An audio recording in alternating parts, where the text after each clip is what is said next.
3-star athletes thought they could publicly humiliate the quiet lunch lady on her first week at work. They had no idea she was married to one of the FBI's most decorated agents, and what happened next would change everything at Lincoln Valley High School forever. Before we jump back in, tell us where you're tuning in from, and if this story touches you, make sure you're subscribed because tomorrow I've saved something extra special for you. Margaret "Maggie" Sullivan wiped down the stainless steel counters in the Lincoln Valley High School cafeteria for the third time that morning, her movements precise and methodical despite the nervous energy coursing through her veins.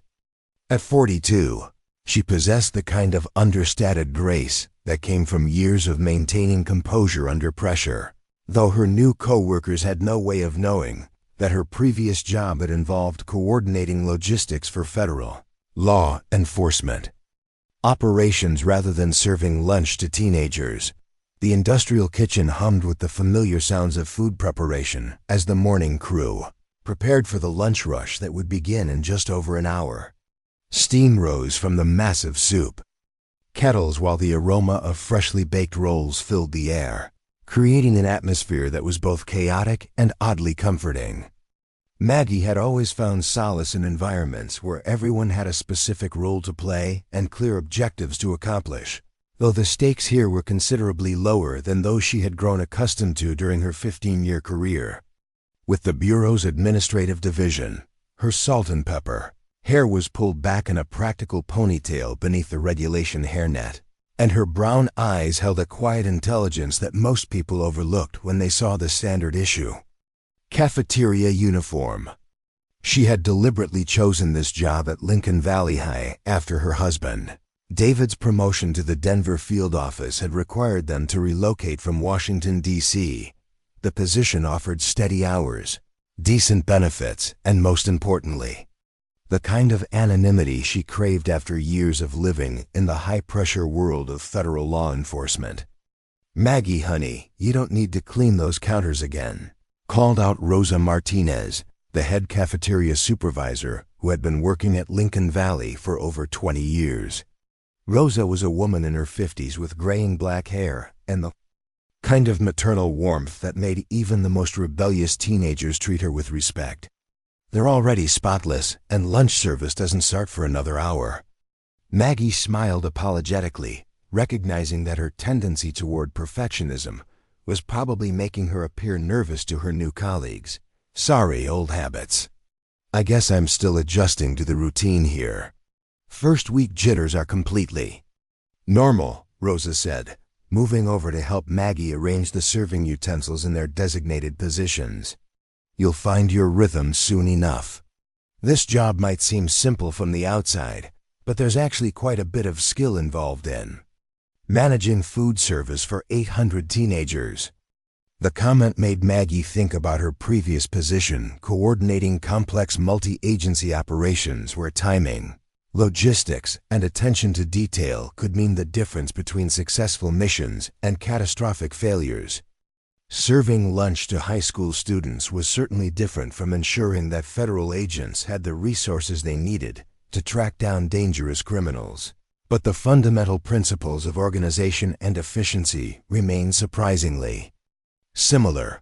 "How long have you been working in food service?"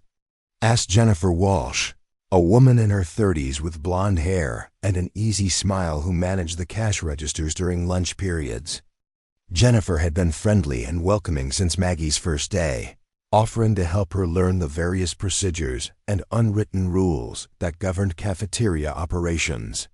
"This is actually my first time working in a school cafeteria," Maggie admitted, continuing to organize the serving area with the methodical precision that had made her invaluable in her previous career. "I spent most of my working life in administrative positions, but I wanted something different after we moved here from D.C. "Administrative work in Washington?" Rosa asked with obvious curiosity.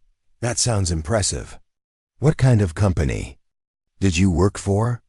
Maggie hesitated for a moment, considering how much information to share about her background. David had always emphasized the importance of maintaining operational security, even in civilian contexts. And while her cafeteria Job hardly required the same level of discretion as her bureau work. Old habits were difficult to break. Government work, she said finally, keeping her answer deliberately vague. Mostly coordinating schedules and managing logistics for various departments.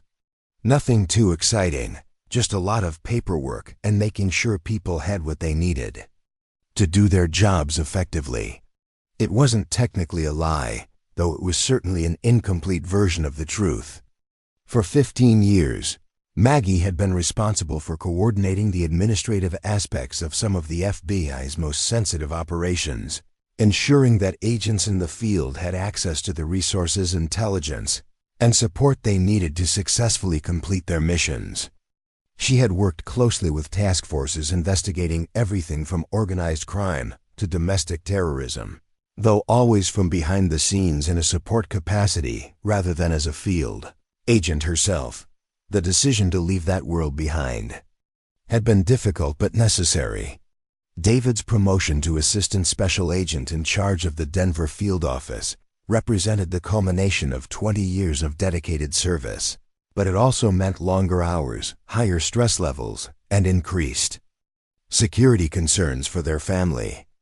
After 2 decades of living with the constant awareness that David's work put him in regular contact with some of the most dangerous people in America, Maggie had welcomed the opportunity to step back from the intensity of federal law enforcement and find something more peaceful. "Well, their loss is our gain," Jennifer said warmly. "It's nice to have someone with your attention to detail working with us." Some of the previous staff members were. Let's just say they had a more relaxed approach to food safety and cleanliness standards. The morning preparation continued with comfortable efficiency as the cafeteria staff worked together to ensure everything would be ready for the lunch rush. Maggie found herself appreciating the straightforward nature of the work and the genuine camaraderie among her coworkers. After years of navigating the complex politics and security protocols of federal employment, there was something refreshing about a job where success could be measured in terms of hot food served on time and satisfied customers. At 11:30, the first wave of students began filtering into the cafeteria for the early lunch period. Lincoln Valley High School operated on a split lunch schedule to accommodate its large student population, with underclassmen eating during the first session and upperclassmen during the second. Maggie watched through the serving window as groups of freshmen and sophomores made their way through the lunch line, their conversations filled with the typical teenage concerns about homework, relationships, and weekend plans. Most of the students were polite and respectful, offering quick thank you responses when Maggie handed them their lunch trays or answered questions about the day's menu options. She found herself enjoying the brief interactions, appreciating the energy and optimism that seemed to radiate from most of the young people she served. It was a stark contrast to the serious, often grim atmosphere that had characterized much of her previous work environment. "The early lunch crowd is usually pretty easy to handle," Rosa explained during a brief lull in service. "They're mostly younger kids who haven't developed the attitude problems that some of the older students can have. Wait until the next period when the juniors and seniors come through. That's when things can get a bit more challenging." Maggie nodded, noting the subtle warning in Rosa's tone. Every workplace had its difficulties, and she had certainly dealt with challenging personalities throughout her career. She doubted that even the most difficult high school students could compare to some of the federal agents, prosecutors, and bureaucrats she had worked with over the years. The second lunch period began at 12:15. And Maggie immediately noticed the difference in atmosphere as the older students entered the cafeteria. The conversations were louder, the energy more intense, and there was a subtle undercurrent of social dynamics that hadn't been present during the earlier session. Groups of students clustered together according to various social hierarchies, from the athletes in their leather jackets to the academic achievers with their advanced placement textbooks, to the various cliques and subgroups that seemed to define high school social structures.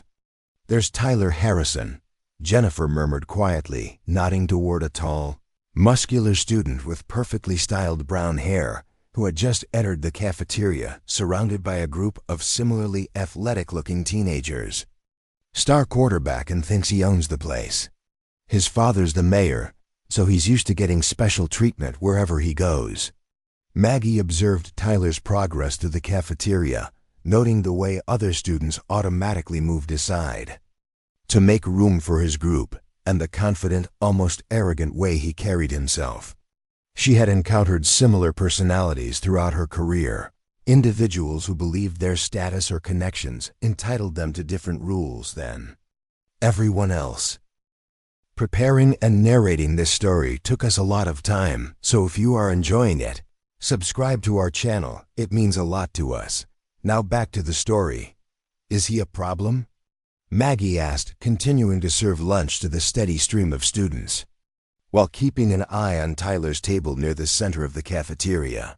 He can be, Rosa replied diplomatically. Let's just say he's not always as respectful as he could be, especially to staff members he thinks are beneath his notice. His friends, Marcus Chun and Brandon Taylor, usually follow his lead, so where Tyler goes, trouble often follows. As if summoned by their conversation, Tyler Harrison appeared at the serving window with his lunch tray, his blue eyes scanning the available options with the entitled expectation of someone accustomed to having choices made available for his convenience. He was followed closely by Marcus Chun, a stocky Asian student with spiky black hair and an expensive watch, and Brandon Taylor, a lanky redhead whose designer clothes and confident smirk suggested he came from a family with significant financial resources. "What's good today?" Tyler asked, though his tone suggested he wasn't particularly interested in Maggie's opinion. "And don't try to push the mystery meat on me. I know quality food when I see it." Maggie maintained her professional demeanor despite the dismissive tone, responding with the same courtesy she had shown every other student. "We have grilled chicken sandwiches, vegetable lasagna, and today's special is beef stew with fresh rolls. Everything was prepared this morning with fresh ingredients." Tyler wrinkled his nose in exaggerated disgust. "Beef stew? What is this, a nursing home? Don't you people know how to make anything that doesn't look like it came from a can?" "The stew is actually made from scratch," Maggie replied evenly, recognizing the deliberate provocation in Tyler's comment, but choosing not to rise to the bait. "We use fresh vegetables and quality beef. It's quite popular with most students." Marcus Chun laughed loudly at Tyler's comment, clearly enjoying what he perceived as entertainment at Maggie's expense. "Yeah, maybe it's popular with people who don't know what real food tastes like. Where did you learn to cook, lady? The school for the blind?" The comment drew snickers from Brandon Taylor and several other students who had gathered around to watch the interaction. Maggie felt a familiar tightness in her chest that she recognized as the controlled anger that had served her well during challenging situations in her previous career. However, years of professional training had taught her the value of maintaining composure even when dealing with individuals who seemed determined to provoke a reaction. "I'll take the chicken sandwich," Tyler said finally, as if he were doing Maggie a tremendous favor by accepting any of the available options, "and make sure it's not overcooked. I can't stand dry chicken." Maggie prepared Tyler's lunch with the same care and attention she had given every other student, despite his obvious attempt to establish some kind of dominance through rudeness and disrespect. She had dealt with far more intimidating personalities during her years with the Bureau, and she wasn't about to be rattled by a teenager with an inflated ego and too much time on his hands. As Tyler's group moved away from the serving line toward their table, Maggie caught fragments of their continued commentary about the food, the cafeteria staff, and their general disdain for anyone who didn't meet their elevated standards. It was exactly the kind of behavior she had hoped to leave behind when she decided to pursue a quieter, more peaceful work environment. "Don't let them get to you," Rosa said quietly, having observed the entire interaction. Tyler and his friends think they're entitled to treat service workers like their personal servants. It's not about you personally. It's about their need to feel superior to someone. Maggie nodded, appreciating Rosa's support while privately reflecting on the irony of the situation. If Tyler Harrison knew that the woman he had just dismissed as a mere cafeteria worker was married to one of the FBI's most respected agents and had spent 15 years coordinating operations against some of the most dangerous criminals in America, he might approach their interactions with considerably more respect. The remainder of that first week passed quietly, with Maggie settling into the rhythms of cafeteria life at Lincoln Valley High.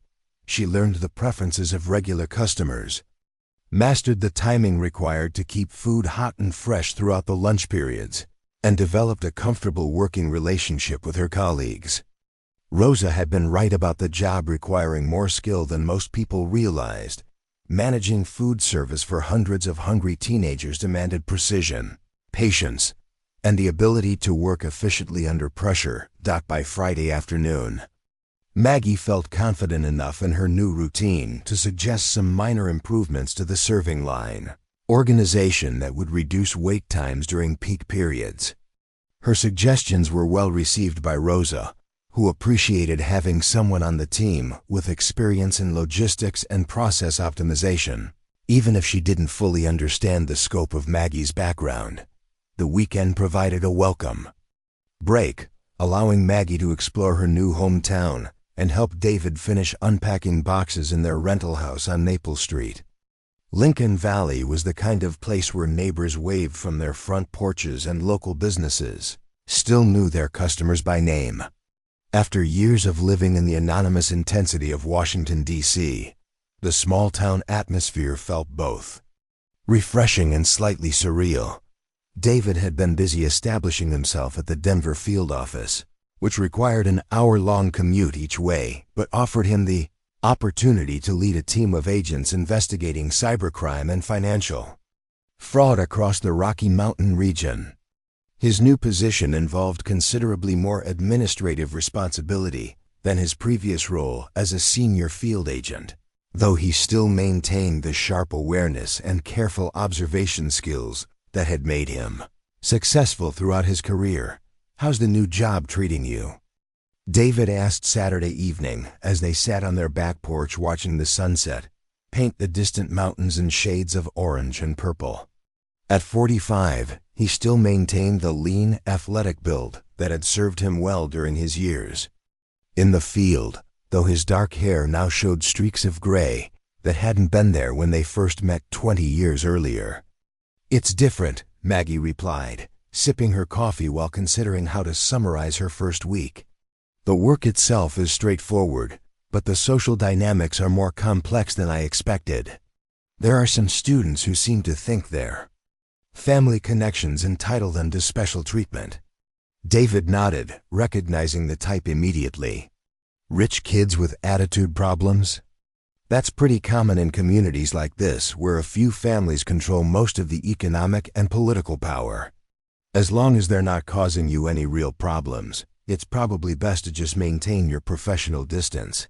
"That's what I'm planning to do," Maggie agreed, though something in her tone suggested she wasn't entirely convinced it would be that simple. "I just hope they don't mistake courtesy for weakness."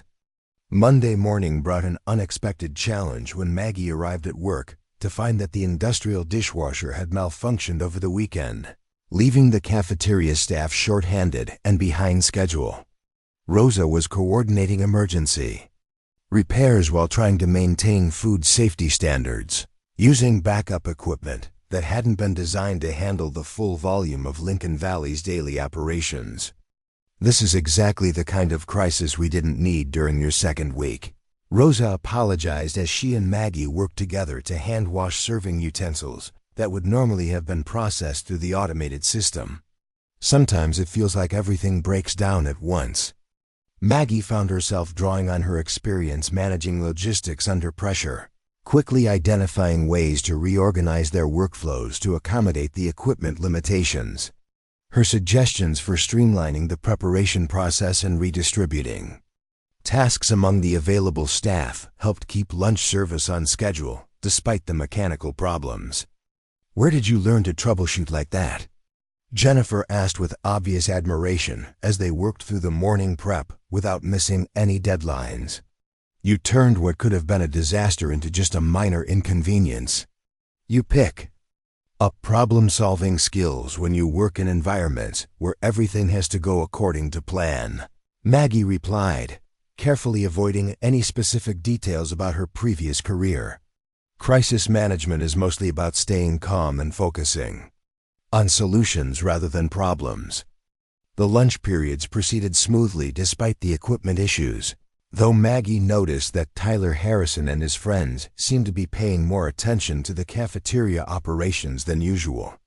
They lingered near the serving line longer than necessary, making comments about the staff's efficiency and questioning whether the kitchen was maintaining proper hygiene standards given the dishwasher problems. "I hope you people are washing your hands enough," Tyler announced loudly as he approached Maggie's station. "I'd hate to get food poisoning because the lunch lady can't figure out how to keep things clean without her fancy machines." The comment was clearly intended to embarrass Maggie in front of the other students, but she responded with the same professional courtesy she had maintained throughout her first week. "All food safety protocols are being followed according to State Health Department guidelines," she said calmly. "We're using approved backup procedures until the equipment can be repaired." Marcus Chun picked up on Tyler's cue and decided to escalate the harassment. "Backup procedures? That sounds like a fancy way of saying you're just making it up as you go along. Maybe we should call the health inspector and let them decide if this place is really safe." Brandon Taylor laughed and pulled out his phone, pretending to dial a code number. "Hello, Health Department. I'd like to report a cafeteria that's serving food without proper sanitation equipment. The lunch lady says they have backup procedures, but it looks pretty sketchy to me." The performance was obviously intended for the entertainment of their classmates, many of whom had gathered around to watch the confrontation. Maggie could see some students looking uncomfortable with Tyler's group's behavior, but none of them seemed willing to speak up in defense of the cafeteria staff. "The health department actually inspected our backup procedures this morning," Maggie replied truthfully, maintaining her professional demeanor despite the deliberate provocation. "We received full approval to continue operations until the equipment repairs are completed." Tyler's expression shifted slightly, as if he hadn't expected Maggie to have such a ready response to his challenge. "Well, aren't you the little bureaucrat?" he said, his tone carrying more edge than humor. "I guess you have an answer for everything, don't you?" "I try to stay informed about the requirements of my job," Maggie replied simply, serving Tyler his lunch with the same efficiency she showed every other student. As Tyler's group moved away from the serving line, Maggie heard Marcus making exaggerated retching sounds while Brandon loudly proclaimed that he was afraid to eat anything that had been prepared under such questionable conditions. Their performance continued at their table, where they made a show of examining their food suspiciously and discussing the various health risks they imagined they were taking by eating cafeteria meals. "They're just trying to get a reaction out of you," Rosa observed quietly as she helped Maggie restock the serving trays. "Tyler's been testing boundaries with staff members since he was a freshman. He usually gets bored and moves on to other targets when people don't give him the drama he's looking for." "I hope you're right," Maggie replied, though her years of experience reading people suggested that Tyler's behavior was becoming more focused and deliberate rather than random teenage mischief. She had encountered enough bullies and predators throughout her career to recognize the signs of someone who was systematically probing for weaknesses and vulnerabilities. The rest of the week brought a series of minor incidents that seemed designed to test Maggie's patience and professionalism. Tyler and his friends began arriving at the cafeteria earlier than usual, positioning themselves where they could observe and comment on the staff's activities throughout the lunch periods.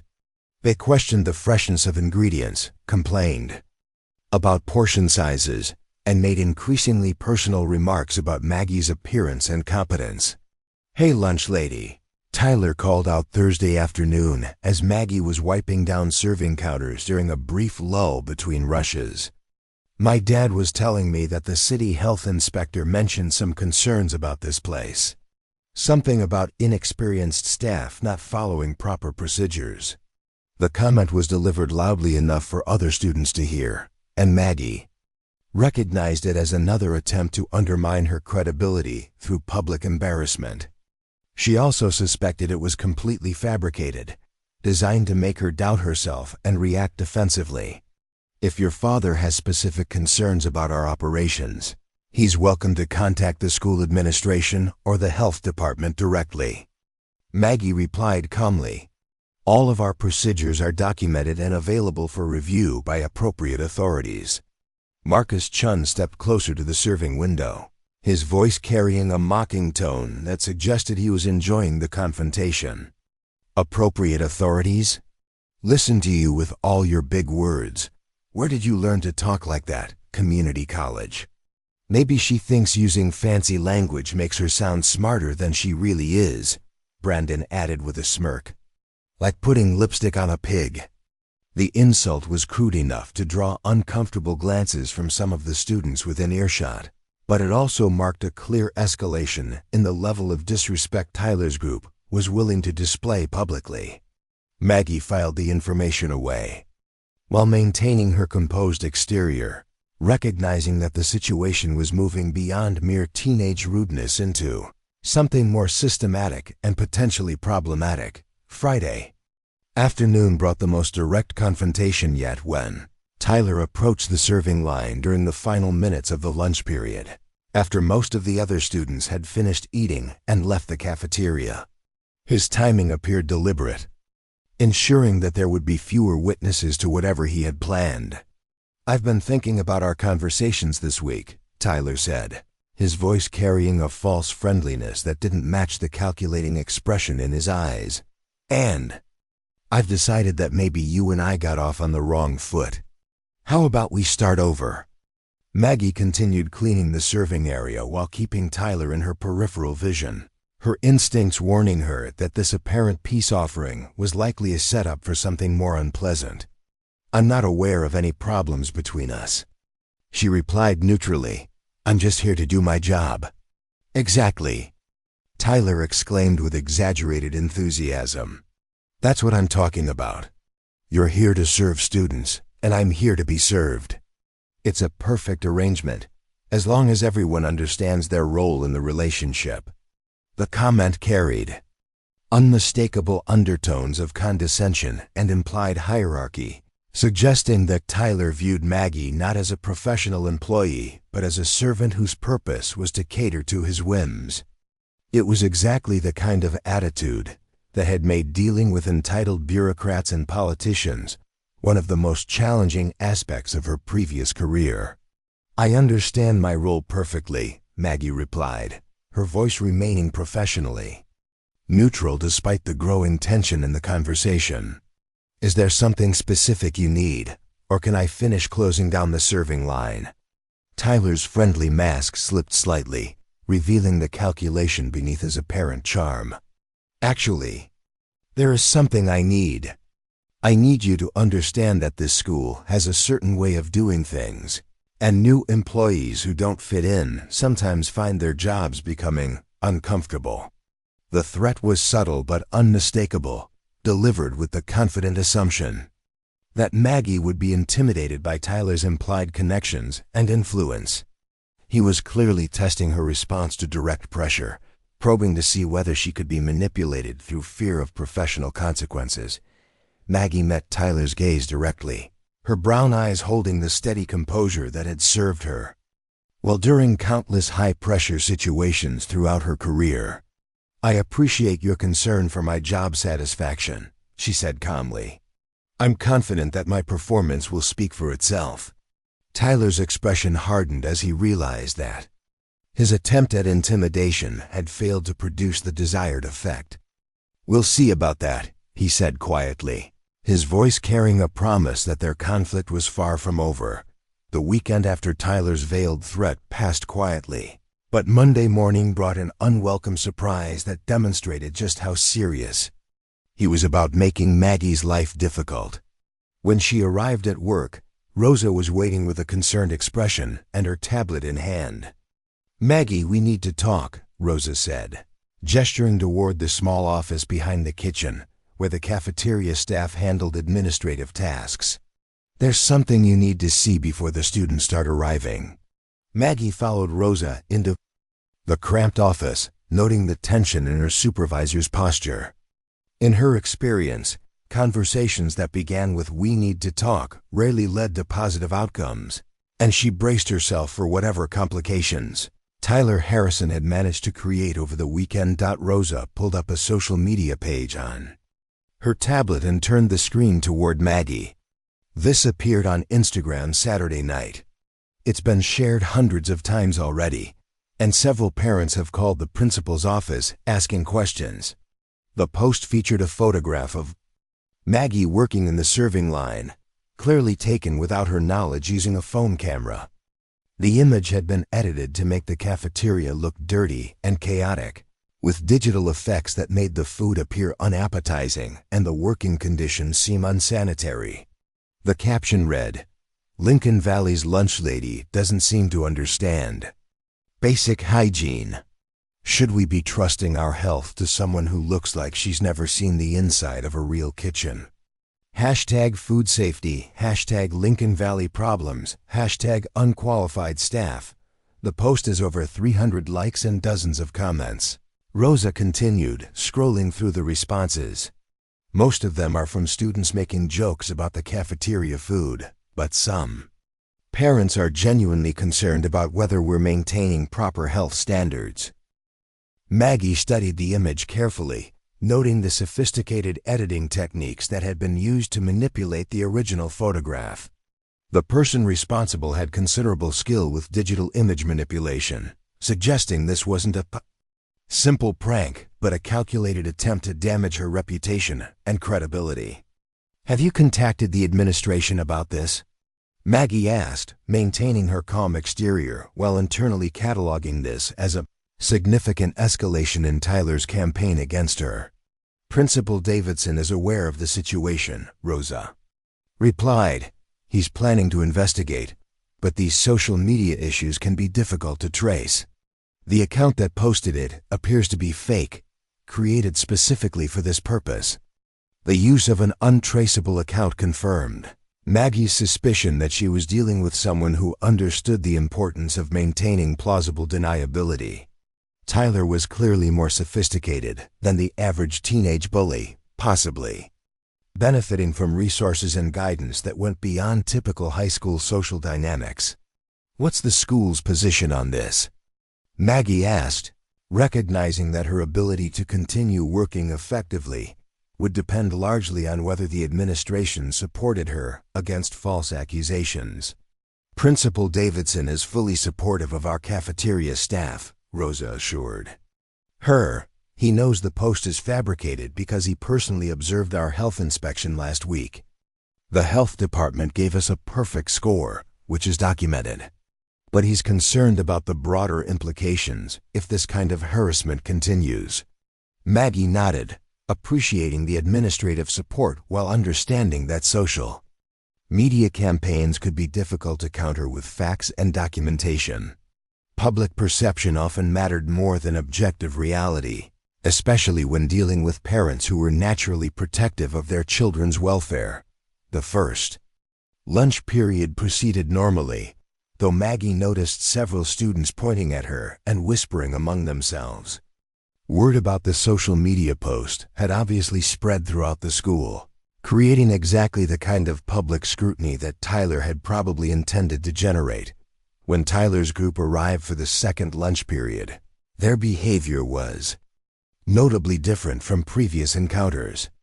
Instead of direct confrontation, they positioned themselves strategically throughout the cafeteria where they could observe and record Maggie's activities without being obvious about their surveillance. "Smile for the camera, lunch lady," Marcus Chung called out from his table, holding up his phone in a way that made it clear he was recording. "We want to make sure we capture your professional food handling techniques for posterity." Brandon Taylor joined the performance, speaking loudly enough for nearby tables to hear. "I heard the health department is planning another surprise inspection this week. Someone must have sent them some interesting photos that raised questions about our cafeteria standards." The implication was clear. Tyler's group was claiming responsibility for triggering official scrutiny through their social media campaign. Whether or not it was true, the suggestion was designed to make Maggie feel responsible for bringing unwanted attention to her workplace and colleagues. "Just ignore them," Jennifer whispered as she helped Maggie serve the steady stream of students. "Everyone who works here knows those posts are garbage." Rosa already showed the real health inspection report to anyone who asked to see it. Maggie appreciated the support, but she recognized that Tyler's strategy was becoming more sophisticated and potentially more effective. By positioning himself as a concerned student rather than a simple bully, he was creating a narrative that painted Maggie as incompetent or unprofessional, while making himself appear responsible and civic-minded. Tuesday brought a new development. When Maggie arrived at work to find that someone had placed printed copies of the manipulated social media posts on several car windshields in the employee parking lot, the action represented a clear escalation from digital harassment to physical intrusion into her personal space and property.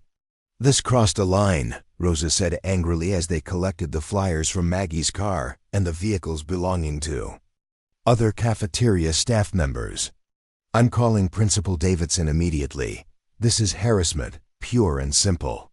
The principal's investigation revealed that the flyers had been distributed sometime during the previous evening, suggesting that Tyler or his associates had accessed school property after hours specifically to target cafeteria employees. Security camera footage was being reviewed, though the perpetrators had been careful to avoid areas with obvious surveillance coverage.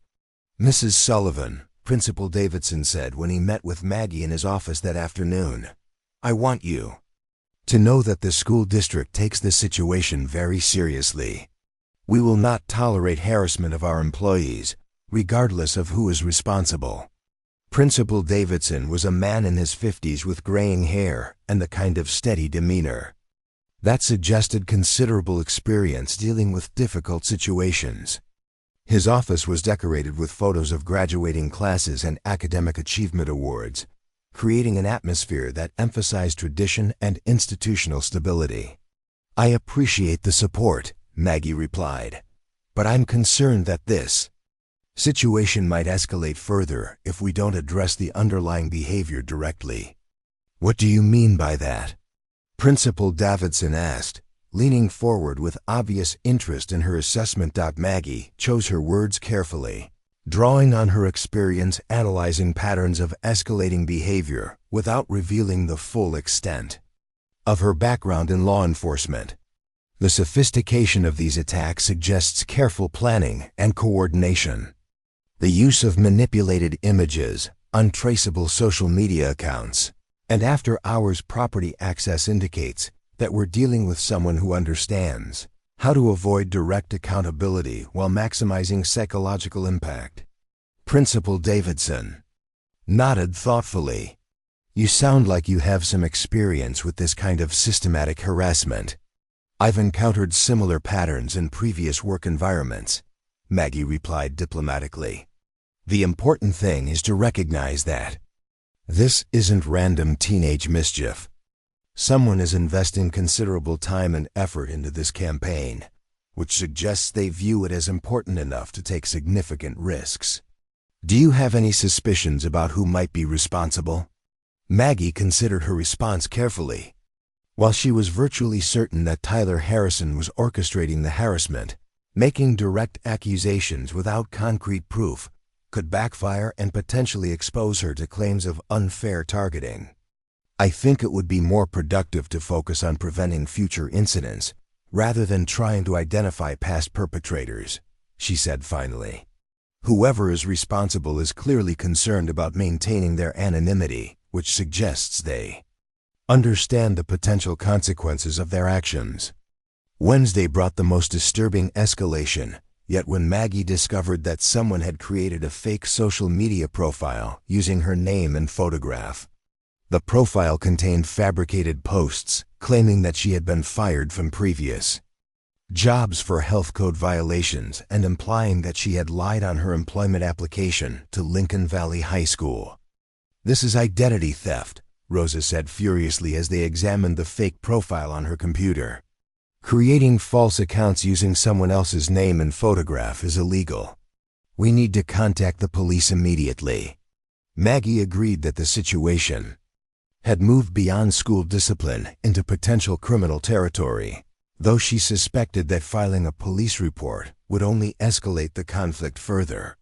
Tyler's group was clearly prepared for official scrutiny, having taken care to use untraceable accounts and avoid direct attribution for their actions. The fake profile was sophisticated enough to fool casual observers, featuring details about Maggie's background that had been carefully researched and manipulated to create a plausible but damaging narrative. The person responsible had invested considerable time and effort into making the false information appear credible and authoritative. "There's something else," Jennifer said quietly, showing them additional posts that had appeared on various social media platforms. "Someone's been posting in parent Facebook groups, sharing links to the fake profile and raising questions about the school's hiring practices." The expansion into parent social media groups represented a significant escalation. That could affect not just Maggie's job security, but the reputation of the entire cafeteria program. Parents who saw the fabricated information might begin questioning the school district's competence and demanding administrative changes that could impact all cafeteria employees. Who would know enough about social media marketing to coordinate something this comprehensive?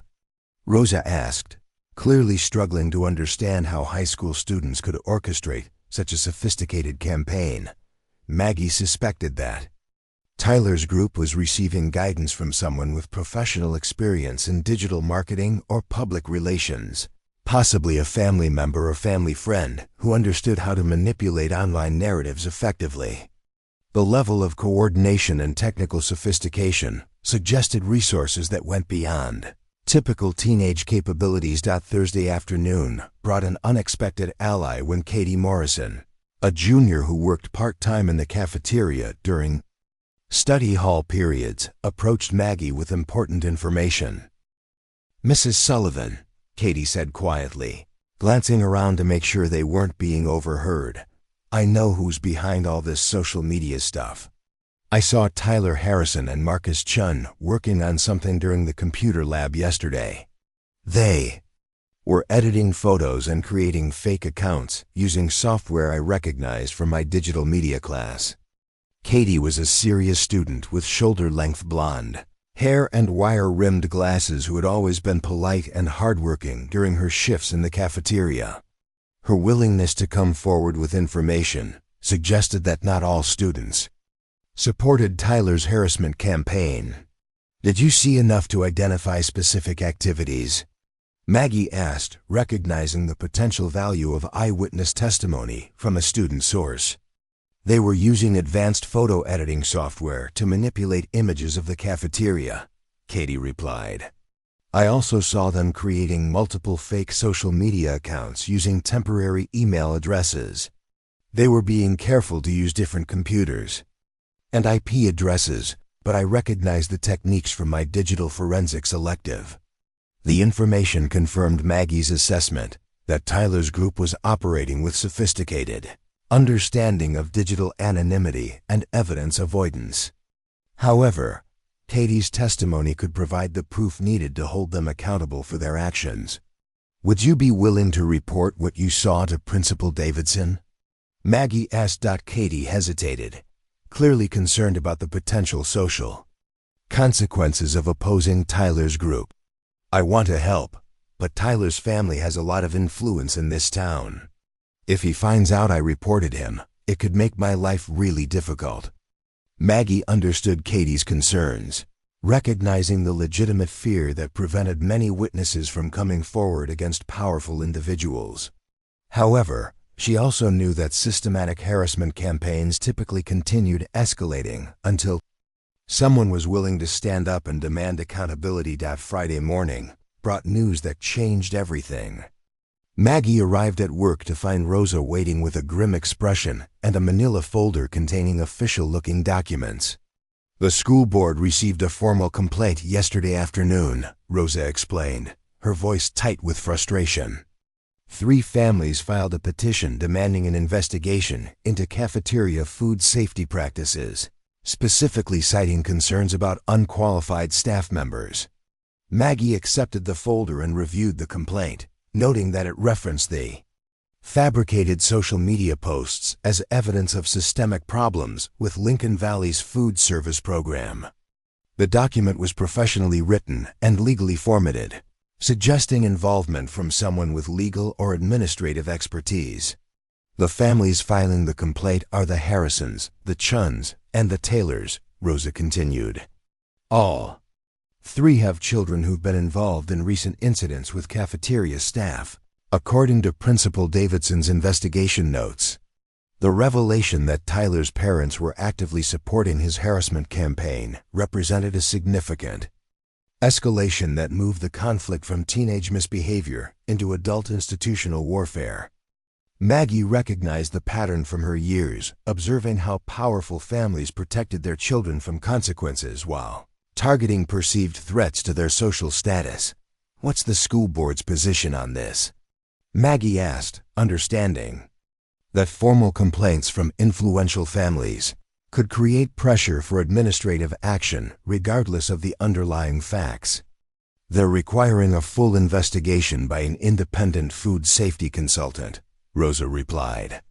"All cafeteria operations will be reviewed, including hiring practices, training protocols, and individual employee qualifications. The investigation starts Monday morning." The timing was clearly strategic, designed to maximize pressure on Maggie while minimizing opportunities for her to prepare or respond effectively. Weekend timing also ensured that the investigation would begin before she could consult with union representatives or seek legal advice about her rights as an employee. "How long is this investigation expected to take?"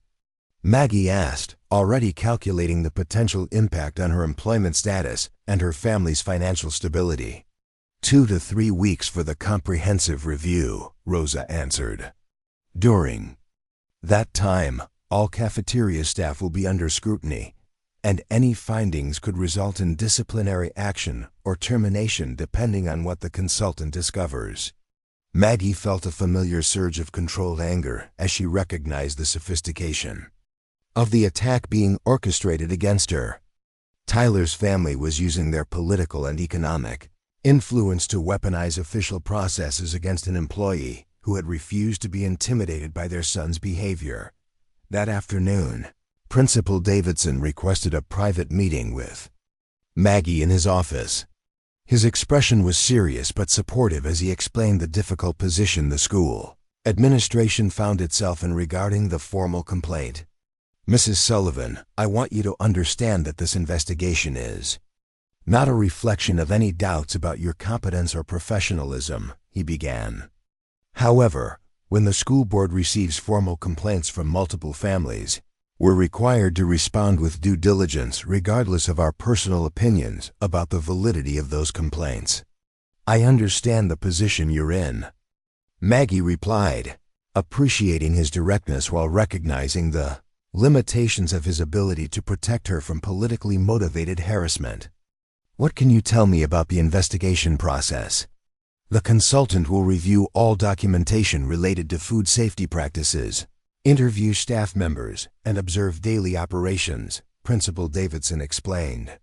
"They'll also examine social media posts and other evidence cited in the complaint, though I suspect they'll quickly recognize the manipulated nature of much of that material. And if the investigation finds no legitimate safety concerns, then we'll have official documentation that should put an end to these harassment campaigns," Principal Davidson said firmly. However, I need to warn you that the families involved have resources and connections that extend beyond our school district. This situation could become more complicated before it's resolved. The warning carried implications that Maggie understood all too well from her years working within federal law enforcement bureaucracies. Powerful families with political connections could create problems that transcended simple employment disputes, potentially affecting her husband's career and their family's future in Lincoln Valley. Over the weekend, Maggie found herself in the unusual position of preparing for an investigation into her own professional conduct. She gathered documentation about her previous employment, reviewed food safety regulations, and researched the consultant who would be conducting the review. "This whole situation is ridiculous," David said Saturday evening as they discussed the latest developments. "You've been working there for less than a month, and suddenly you're being investigated because some entitled teenager doesn't like being told no." "It's more complicated than teenage rebellion," Maggie replied, sharing her assessment of the sophisticated coordination behind the harassment campaign. "Tyler Harrison is getting guidance from adults who understand how to use official processes as weapons against people they want to eliminate." David's expression grew serious as he recognized the patterns Maggie was describing. "Are you saying this family is using their political connections to target you personally?" "I'm saying they're using tactics that go beyond normal parent complaints about school services," Maggie clarified. "The timing, the documentation, the legal formatting of the complaint, it all suggests professional assistance from someone who understands administrative vulnerabilities. Have you considered the possibility that they might know more about your background than you realize?"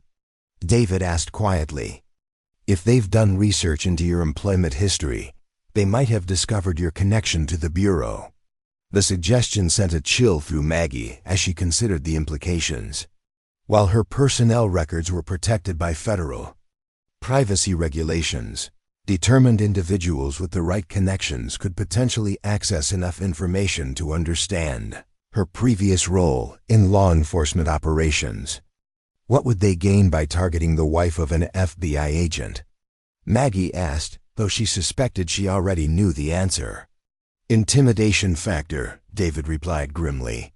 "If they can successfully harass and remove a federal employee's spouse from her job, it sends a message about their reach and influence. It's also possible they're probing to see how we'll respond to direct challenges."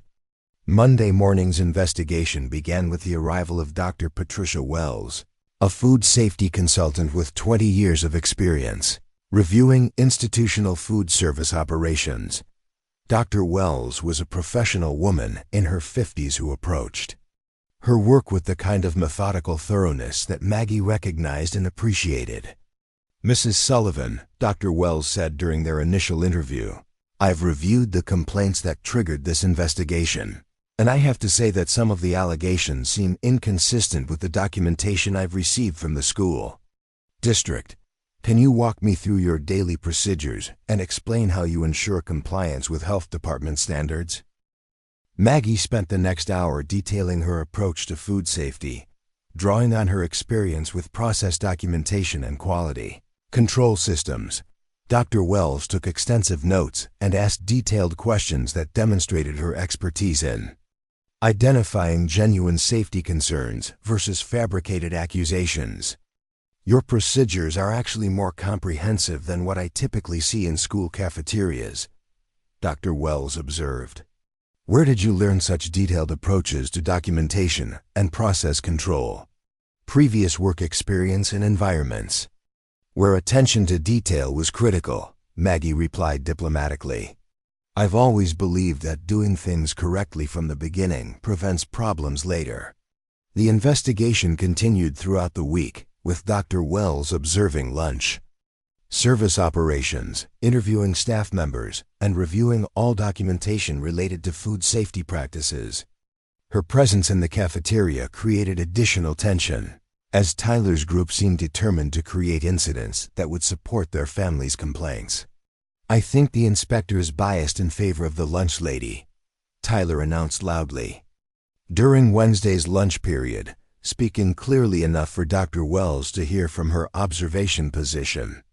She's not asking the right questions about hiring practices and background checks. Marcus Chun picked up the narrative thread with obvious coordination. Maybe we should ask her about those health code violations from her previous jobs.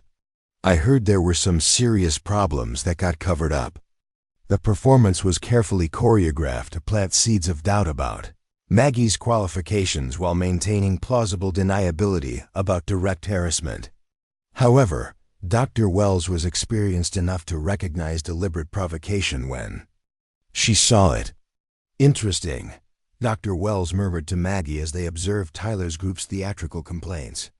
Those students seem very concerned about administrative details that wouldn't normally interest teenagers, almost as if they've been coached about what issues to raise. Thursday brought an unexpected development when Katie Morrison approached Dr. Wells directly with her eyewitness testimony about Tyler's social media manipulation activities. Katie had apparently decided that the formal investigation provided enough protection to come forward with her evidence. Dr. Wells, Katie said during her interview, I think you should know that some of the social media posts cited in the complaint were created artificially.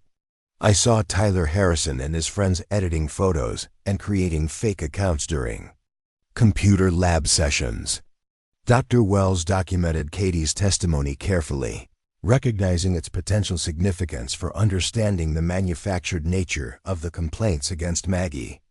The revelation that students had fabricated evidence to support their family's formal accusations represented a serious breach of ethical and potentially legal boundaries. Friday afternoon brought Dr. Wells' preliminary findings, which she shared with Principal Davidson and Rosa before presenting them to the school board. Her report was comprehensive and unambiguous in its conclusions about the cafeteria operations and the validity of the complaints. I found no evidence of health code violations, inadequate training, or substandard food safety practices, Dr. Wells stated in her executive summary. The allegations appear to be based on fabricated social media content and coordinated misinformation rather than legitimate safety concerns.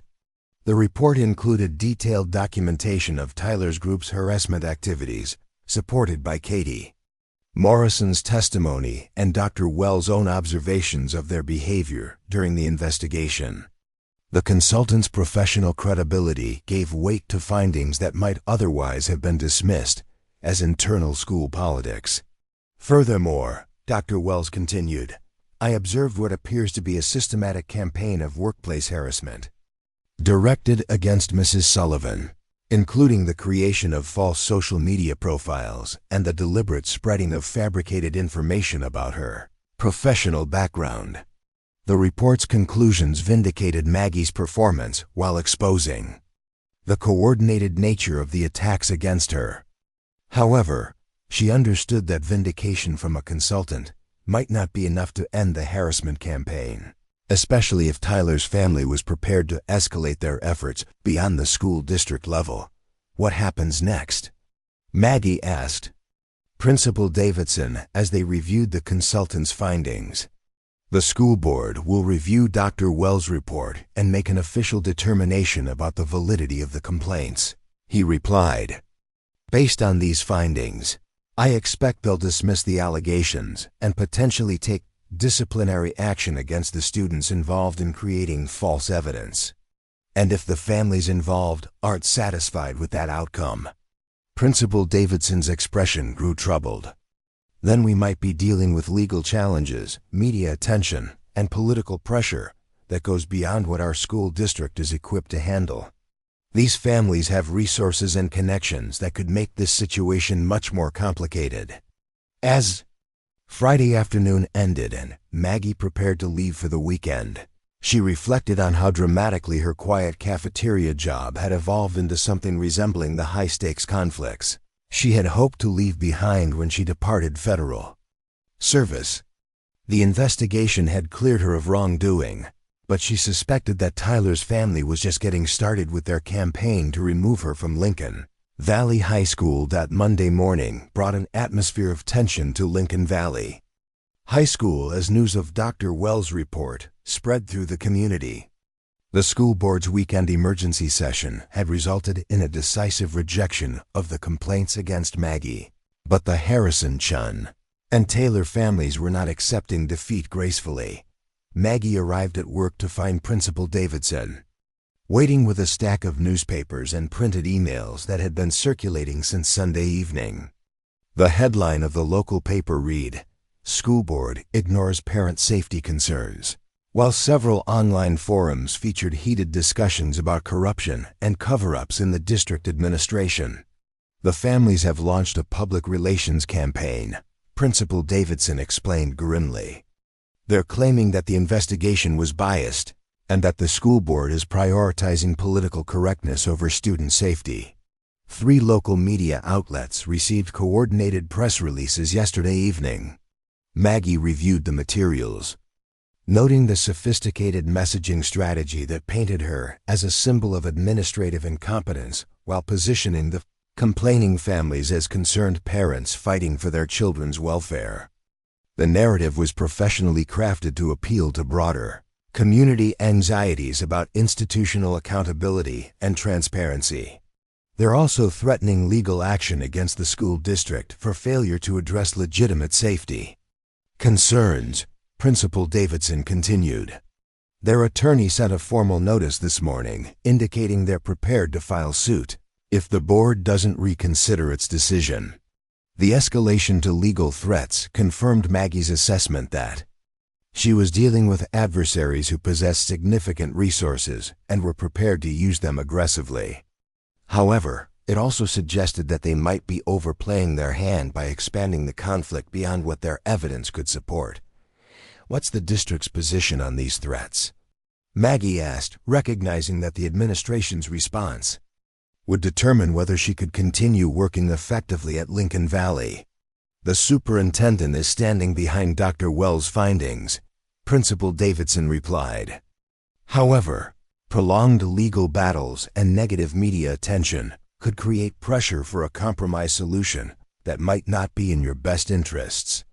Before Maggie could respond, Rosa burst into the office with her phone in hand and an expression of barely controlled fury on her face. "You need to see this," Rosa said, pulling up a video on her screen. Someone recorded Tyler Harrison at a town hall meeting yesterday evening, and what he said changes everything about this situation.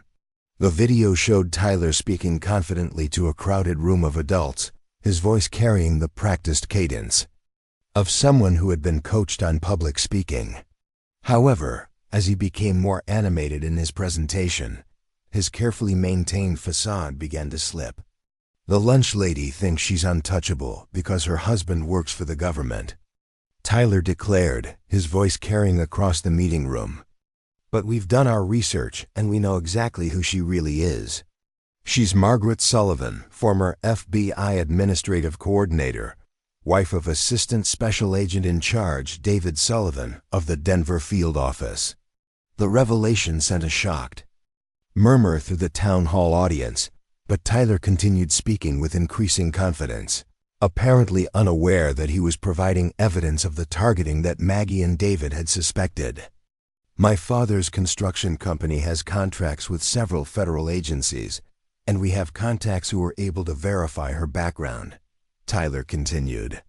"The question is, why is someone with those kinds of connections working in our school cafeteria? What is she really doing here?" Marcus Chun's voice could be heard from off-camera, apparently encouraging Tyler to continue. "Tell them about the surveillance equipment." "That's right," Tyler said, warming to his theme. "She's been documenting everything that happens in the cafeteria, taking notes on students and staff interactions. My theory is that this whole job is a cover for some kind of federal investigation into our community." The video ended abruptly, but the damage was comprehensive. Tyler had not only admitted to researching Maggie's background through federal connections, but had also revealed a conspiracy theory that explained his family's aggressive campaign against her employment. "This is a game changer," Principal Davidson said quietly as they finished watching the video. "He's essentially admitted to targeting you because of your husband's federal law enforcement position. That transforms this from a school employment dispute into something much more serious." Maggie felt a cold fury building as she processed the implications of what Tyler had revealed. The Harrison family's construction company apparently had enough federal contracts to access background information on government employees, which they had used to identify and target her specifically because of her marriage to an FBI agent. "We need to contact David immediately," Maggie said, recognizing that this situation had moved far beyond school district politics into potential federal crimes, involving the misuse of government contracts and security clearances. "Already done," Rosa replied, holding up her phone. "I sent him the video 20 minutes ago. He said he's leaving Denver now and should be here within the hour." The next hour passed with agonizing slowness as they waited for David's arrival.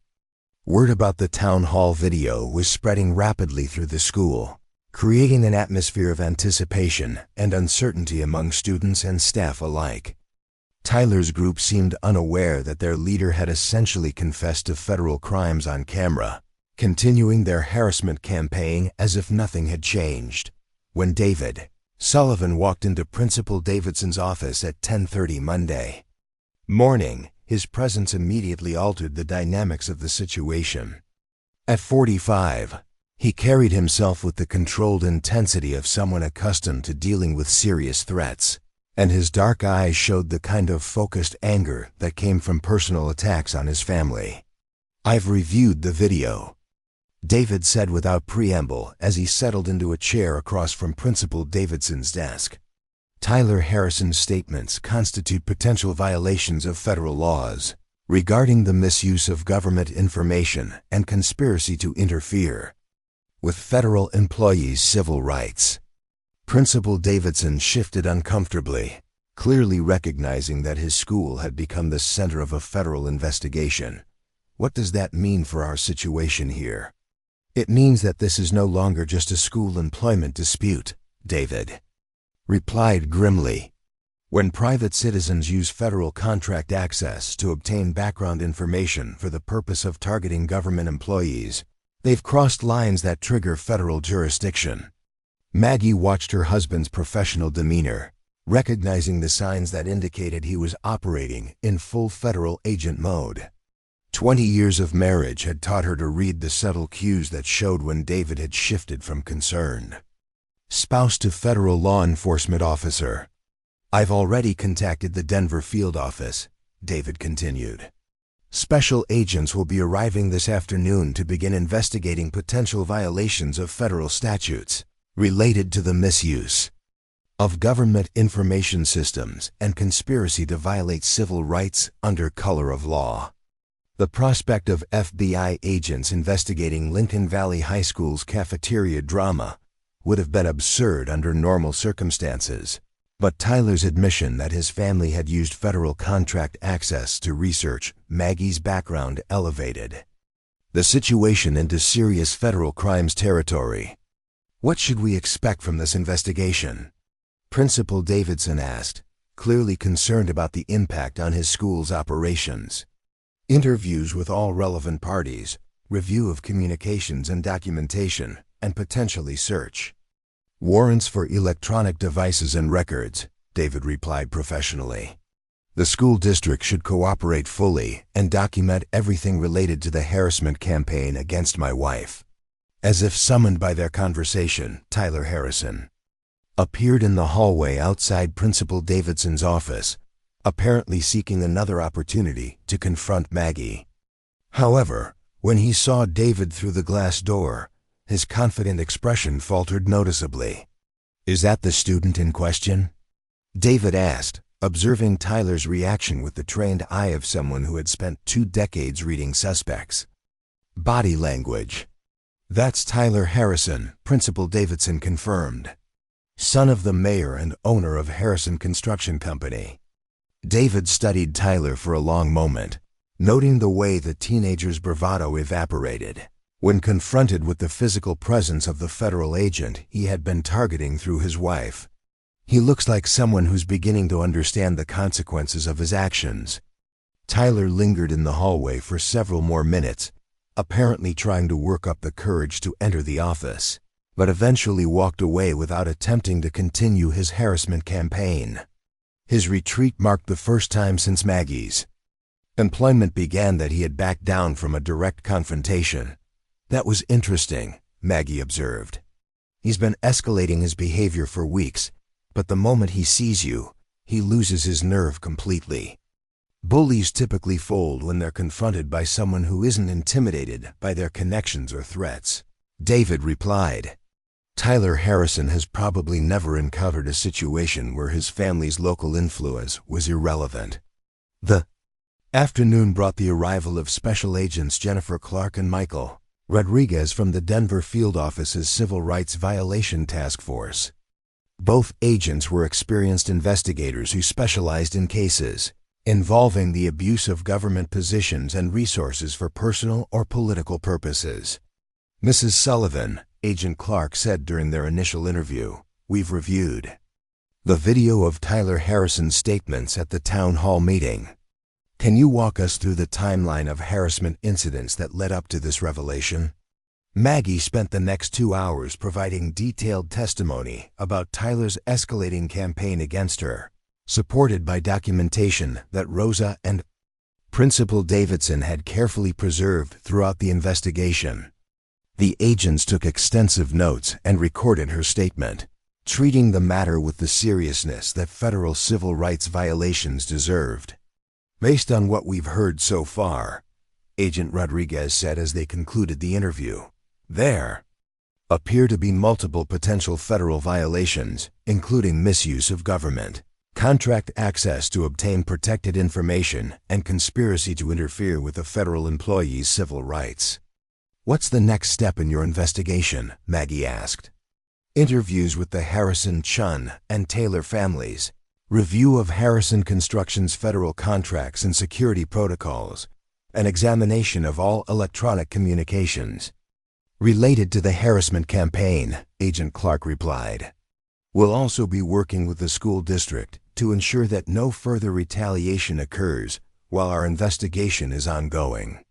As the federal agents prepared to leave, Agent Rodriguez turned back to address both Maggie and David directly. "I want you both to understand that targeting federal employees and their families is something the Bureau takes very seriously. If our investigation confirms what the evidence suggests, the individuals responsible will face significant federal charges."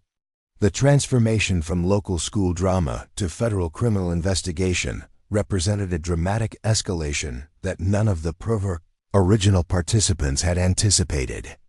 Tyler Harrison's boastful revelations had inadvertently exposed a conspiracy that reached far beyond teenage bullying into the realm of serious federal crimes. As the school day ended and Maggie prepared to leave for home, she reflected on how completely the situation had changed. What had begun as harassment by entitled teenagers had evolved into a federal investigation that could result in criminal charges against some of Lincoln Valley's most prominent families. The irony was not lost on her that Tyler's attempt to intimidate her by revealing her FBI connections had ultimately provided the evidence needed to hold him and his family accountable for their actions. Sometimes, she reflected, the best way to defeat bullies was simply to let them talk long enough to expose themselves. Tuesday morning brought an eerie quiet to Lincoln Valley High School as news of the federal investigation spread through the community like wildfire. Students who had previously been eager to witness Tyler Harrison's confrontations with the cafeteria staff now seemed reluctant to even make eye contact with Maggie as she went about her duties with professional calm. Tyler himself was notably absent from school, as were Marcus Chun and Brandon Taylor. Principal Davidson informed the cafeteria staff that all 3 students had been placed on administrative suspension, pending the outcome of the federal investigation. Though rumors suggested their absence might be related to emergency meetings with expensive attorneys rather than disciplinary action, The whole atmosphere has changed overnight, Jennifer observed as she and Maggie prepared for the morning rush. It's like someone flipped a switch and suddenly everyone remembers how to behave respectfully. Maggie nodded, recognizing the phenomenon from her years working within federal law enforcement circles. The mere presence of FBI agents conducting interviews had a remarkable effect on people's willingness to engage in questionable behavior, even when they weren't directly involved in the investigation. Fear of accountability tends to produce rapid behavioral improvements, Maggie replied, arranging serving utensils with her characteristic precision. Unfortunately, it often takes serious consequences to make people reconsider actions they should never have taken in the first place. Rosa emerged from the office with updates about the ongoing federal investigation that had transformed their workplace into what felt like a crime scene from a television drama. Special Agents Clark and Rodriguez had established a temporary command post in the school's conference room, where they were conducting interviews with students, staff members, and community residents who had witnessed various aspects of the harassment campaign. They interviewed me for 2 hours yesterday afternoon, Rosa reported. They wanted to know everything about the timeline of incidents, the social media posts, the fake health complaints, and particularly about any conversations I might have overheard between Tyler and his friends. Did you have much information to provide? Maggie asked, though she suspected that Rosa's observant nature and position as cafeteria supervisor had given her considerable insight into the harassment campaign's development. More than I realized, Rosa admitted.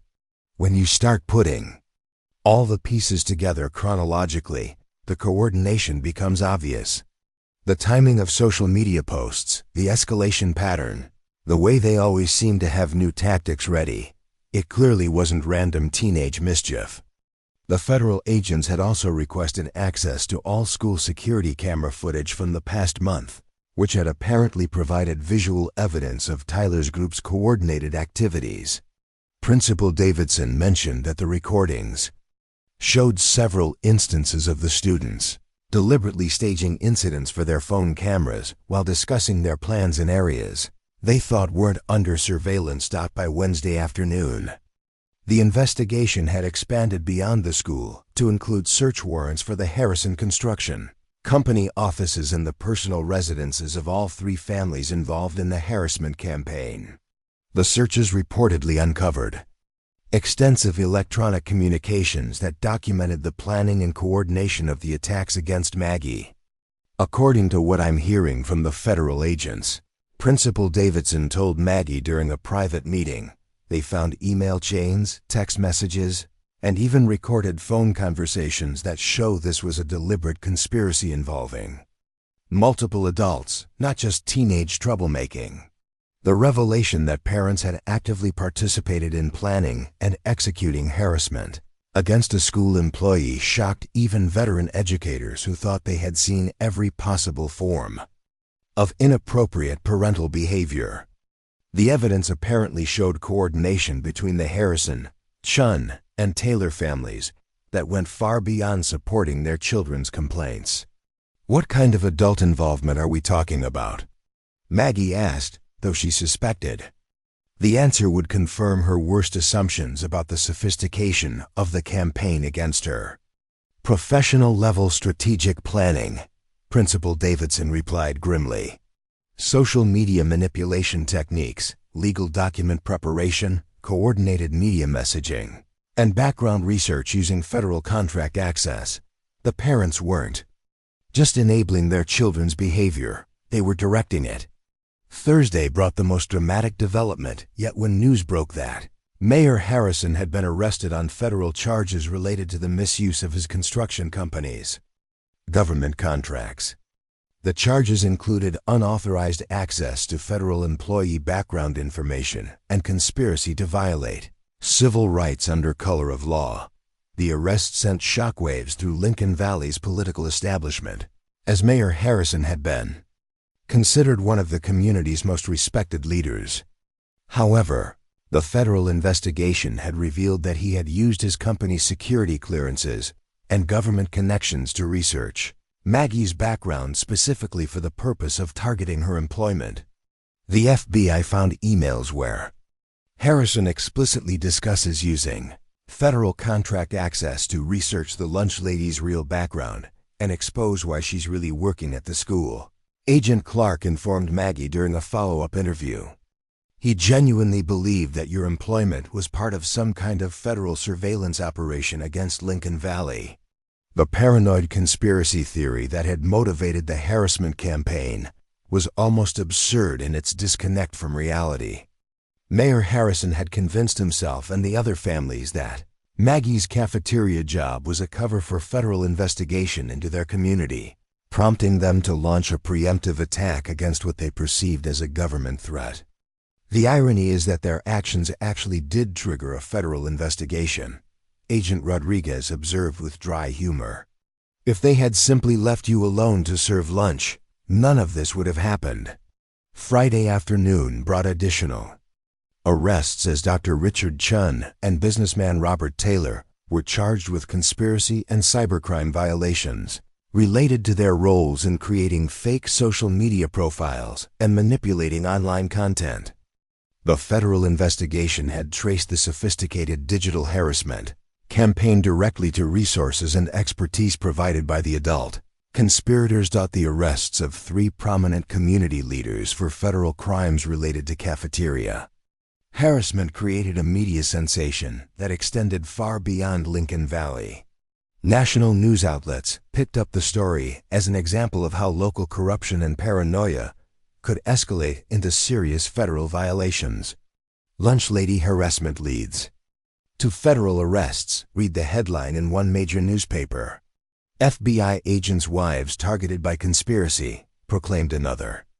The media coverage portrayed Maggie as a symbol of everyday workers who faced harassment from powerful individuals who believed their connections made them untouchable.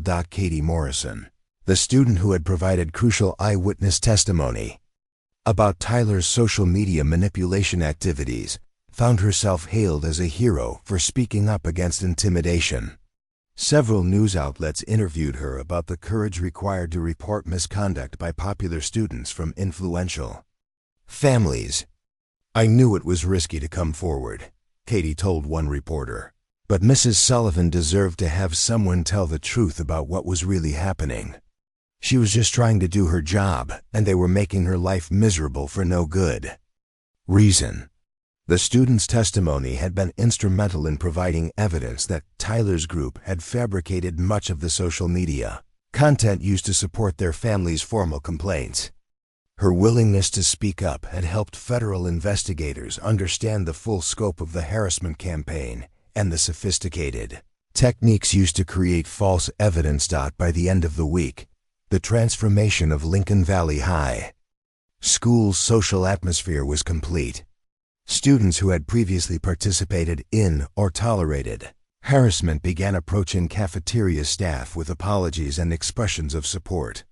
The dramatic consequences faced by Tyler's group had apparently created a powerful deterrent effect that extended throughout the student body. It's amazing how quickly people's attitudes change when they realize there might actually be consequences for their actions, Rosa observed as they cleaned up after Friday's lunch service. For weeks, students were treating this whole situation like entertainment. Now they act like they're afraid someone might report them for being rude. Maggie appreciated the improved working environment, though she remained cautious about assuming the changes would be permanent. Real cultural transformation required more than fear of punishment.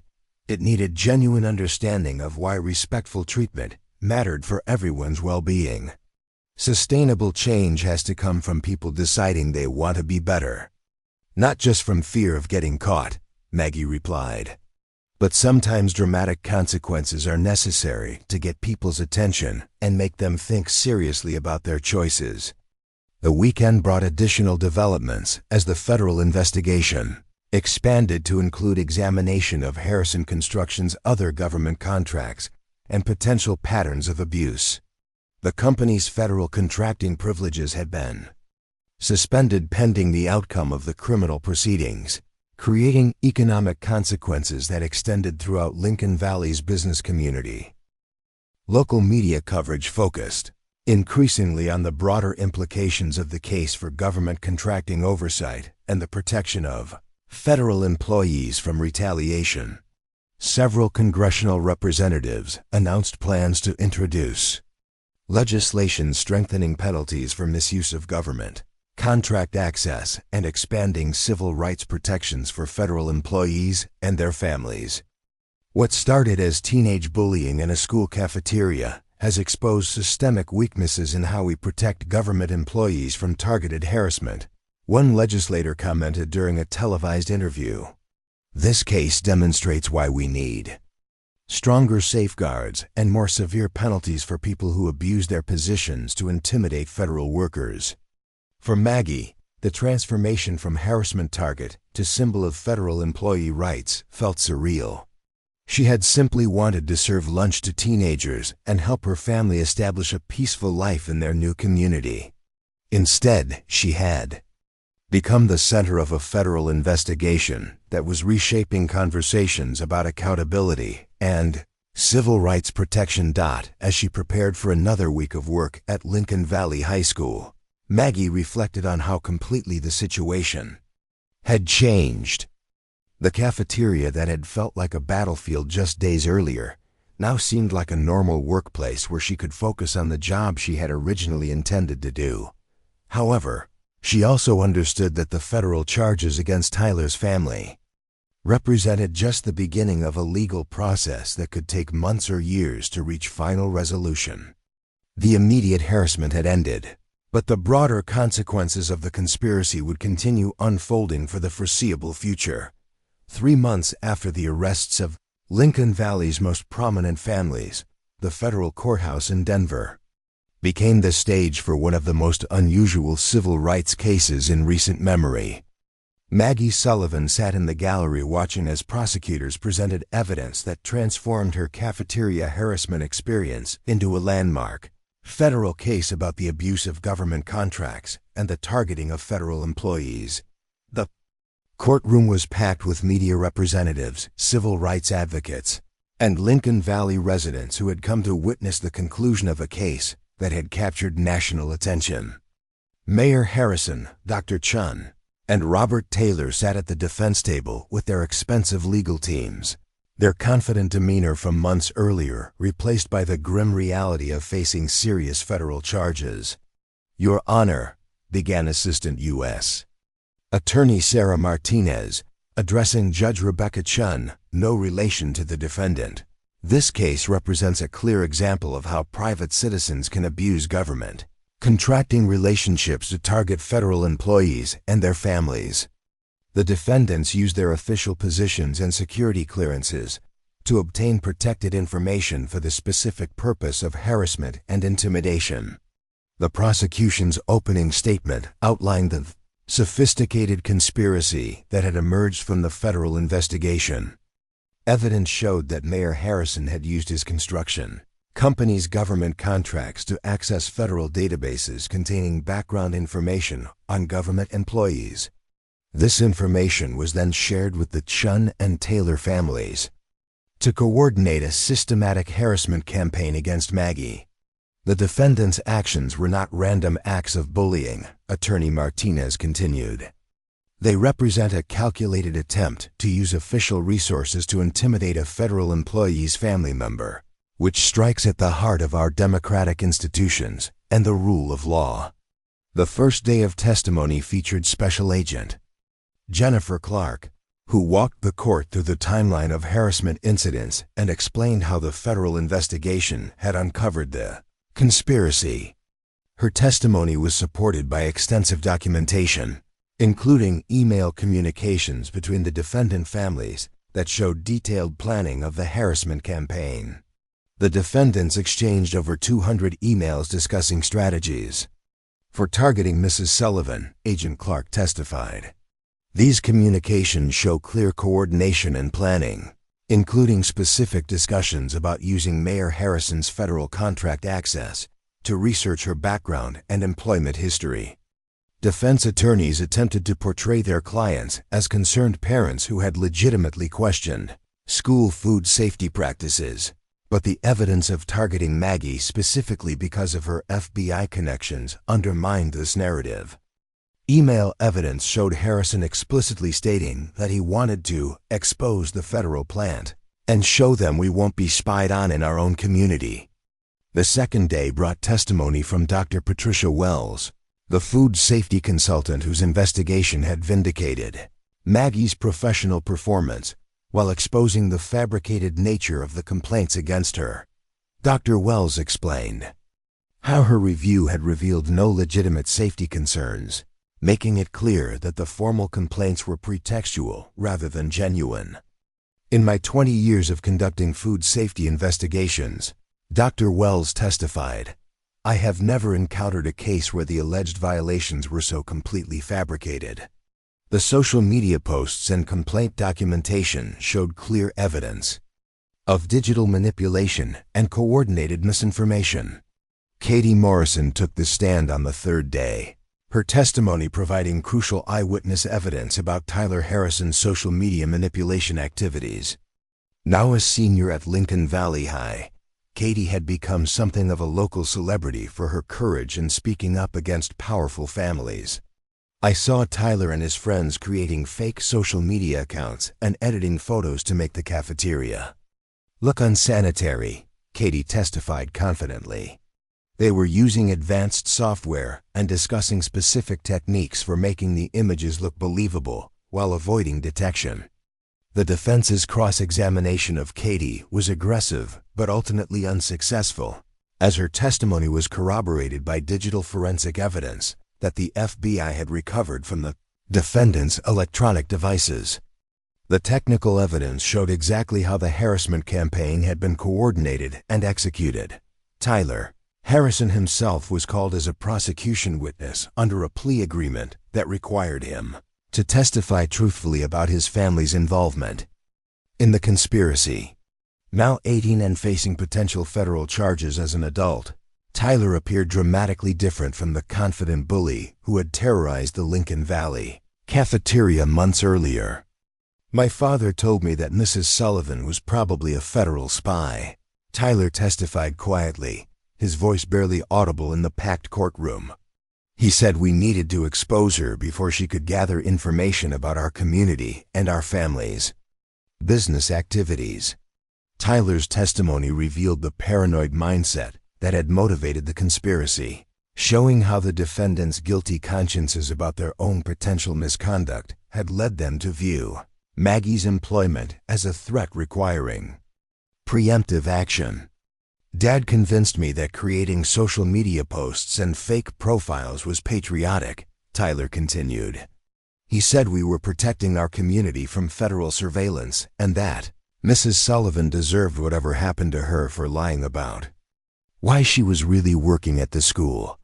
The prosecution also presented evidence about the broader pattern of misconduct involving Harrison Construction's federal contracts.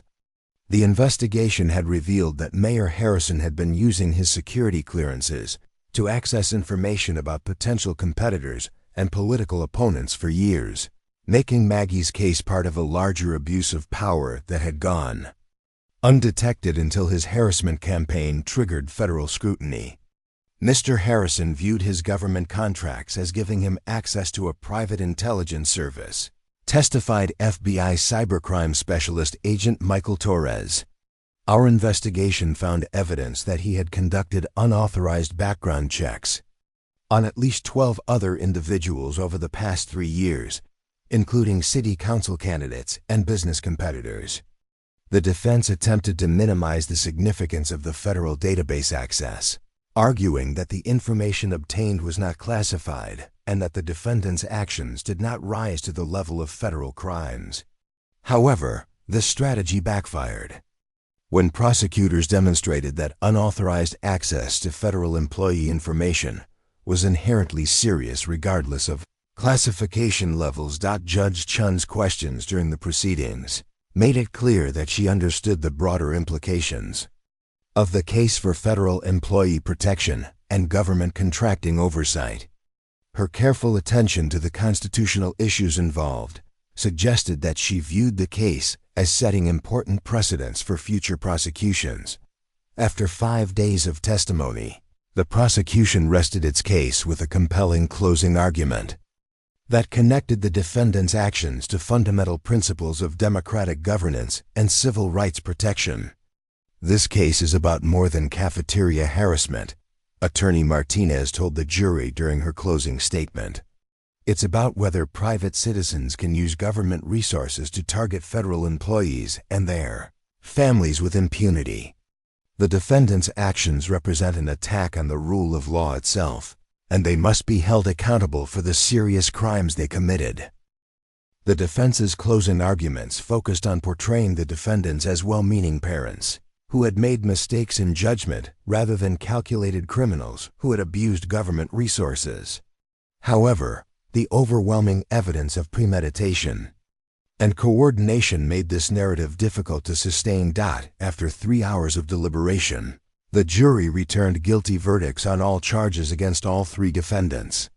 Mayor Harrison was convicted of conspiracy to violate civil rights, unauthorized access to government information systems, and abuse of government contracts. Dr. Chun and Robert Taylor were convicted of conspiracy charges related to their roles in the social media manipulation campaign.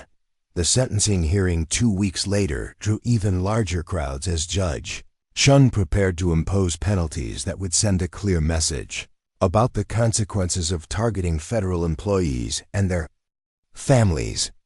The defendants used their positions of trust and influence to wage a systematic campaign of harassment against an innocent citizen.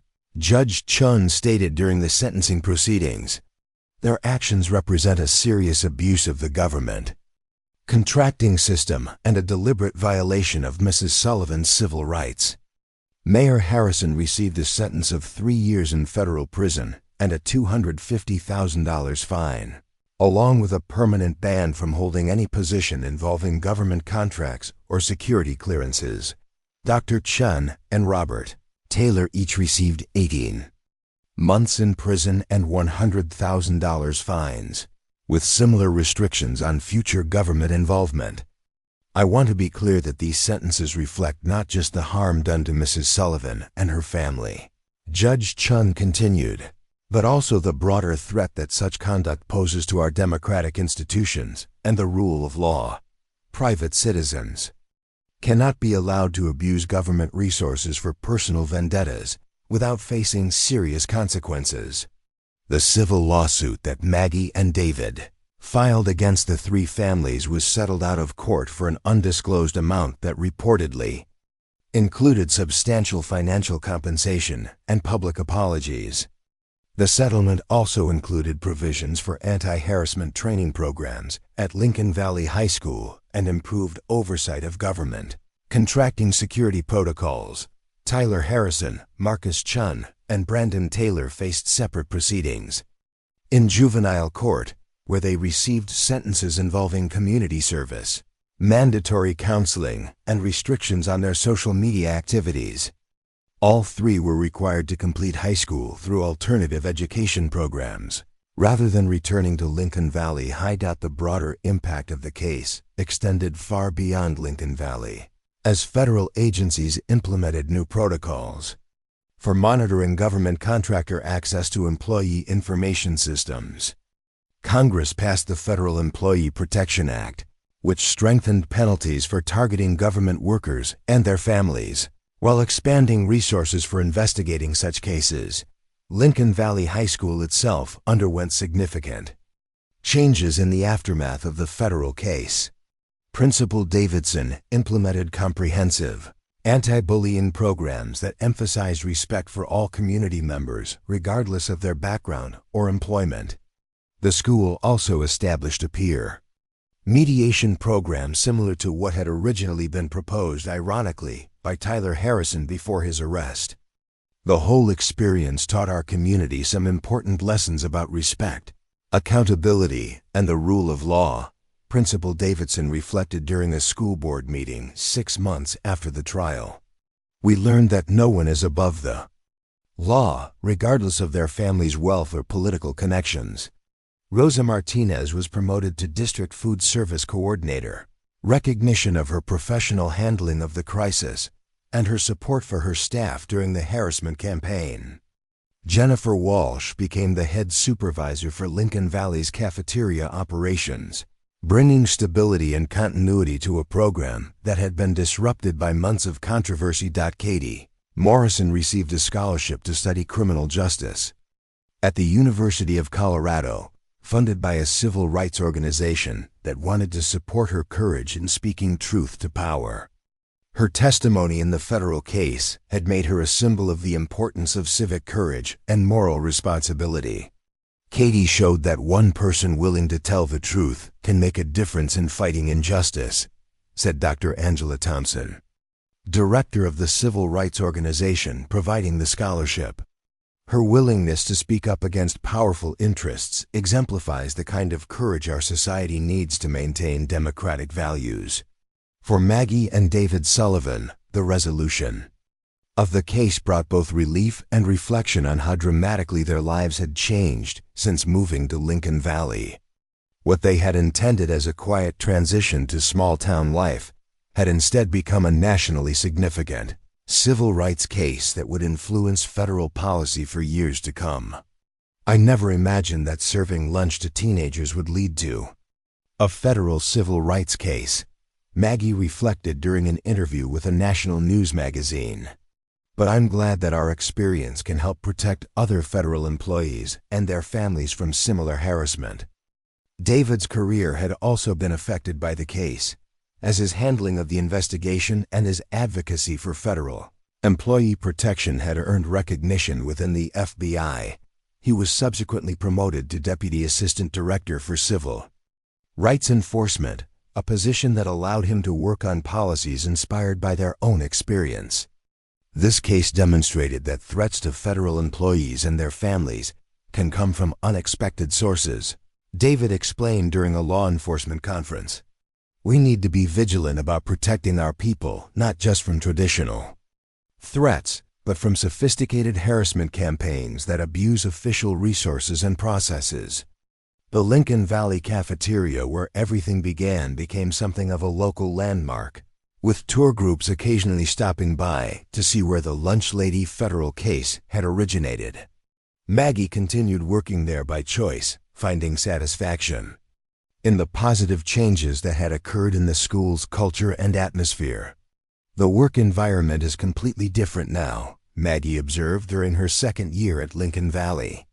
"Students and staff treat each other with respect because they understand that actions have consequences." The harassment campaign ultimately made this a better place for everyone.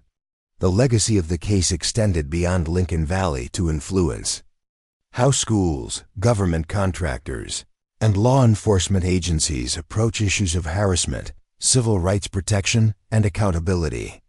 Training programs based on the case study were implemented in federal agencies nationwide, helping employees recognize and respond to targeted harassment campaigns.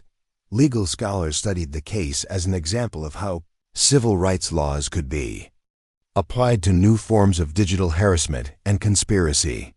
The precedent established by the convictions created a framework for prosecuting similar cases involving the abuse of government resources for personal vendettas. The Sullivan case represents a turning point in how we think about protecting federal employees and their families from retaliation and harassment, wrote Professor Diana Martinez in the Harvard Law Review. It demonstrates that civil rights laws can be effectively applied to sophisticated conspiracy cases involving multiple defendants and digital evidence. 3 years after the original harassment began, Lincoln Valley had been transformed from a community where powerful families could act with impunity into a place where accountability and respect were valued above wealth and political connections. The change was evident in everything from school board meetings to local business practices to social interactions throughout the town. Mayor Harrison's replacement, Elena Rodriguez, implemented new transparency measures and ethical guidelines that prevented the kind of abuse of office that had characterized her predecessor's administration. The city council adopted policies requiring detailed oversight of all government contracts and security clearance usage. We learned that no one is above the law, and that positions of trust and authority come with serious responsibilities, Mayor Rodriguez stated during her inauguration. The previous administration's actions brought shame to our community, but they also taught us valuable lessons about the importance of ethical leadership and accountability. The Harrison Construction Company was sold to new ownership after losing all of its government contracts and facing bankruptcy from legal fees and fines. The new owners implemented strict compliance protocols and employee training programs designed to prevent future abuse of government relationships. Dr. Chen's medical practice was also affected by his conviction as he faced professional licensing issues and malpractice insurance problems related to his criminal record. Robert Taylor's business ventures suffered similar consequences, demonstrating that federal convictions carried professional and economic penalties beyond the criminal sentences. For the students of Lincoln Valley High School, the case became a powerful lesson about the consequences of bullying and the importance of standing up for what is right. The peer mediation program that emerged from the crisis helped create a school culture where conflicts were resolved through dialogue rather than harassment or intimidation. Our school is completely different now, reflected Jessica Chen, a sophomore who had witnessed the original harassment campaign. People actually think before they act mean to someone because they know there might be real consequences. And kids are more willing to speak up when they see something wrong happening. The transformation of Lincoln Valley High School's social climate became a model that other schools studied and attempted to replicate. The combination of clear consequences for misconduct, support for students who reported problems, and emphasis on respect and dignity created an environment where learning could flourish without the distraction of harassment and intimidation. As Maggie Sullivan continued her work in the Lincoln Valley cafeteria, serving lunch to a new generation of students who had grown up with the lessons of accountability and respect, she reflected on the unexpected journey that had brought her family to this point. What had begun as simple harassment by entitled teenagers had evolved into a federal case that changed laws, policies, and community culture. Sometimes standing up for what's right leads to consequences you never could have imagined, Maggie observed during a speaking engagement at a federal employee conference. But if we don't stand up to bullies and abusers of power, they just get stronger and hurt more people. Everyone deserves to be treated with dignity and respect, regardless of their job or background. The lunch lady who had just wanted to serve food and support her family had instead become a symbol of courage, resilience, and the power of ordinary citizens to hold powerful people accountable for their actions. Her story continued to inspire federal employees, school workers, and community members who faced harassment and intimidation in their own lives. The cafeteria at Lincoln Valley High School remained a place where students gathered for meals and conversation, but it had also become something more, a reminder that justice was possible, that accountability mattered, and that no one, regardless of their wealth, connections, or position, was above the law. In the end, the bullies who had tried to humiliate the lunch lady discovered that they had chosen the wrong target, and their actions had consequences that extended far beyond anything they could have imagined. Up next, you've got two more standout stories right on your screen. If this one hits the mark, you won't want to pass these up. Just click and check them out. And don't forget to subscribe and turn on the notification bell so you don't miss any upload from us.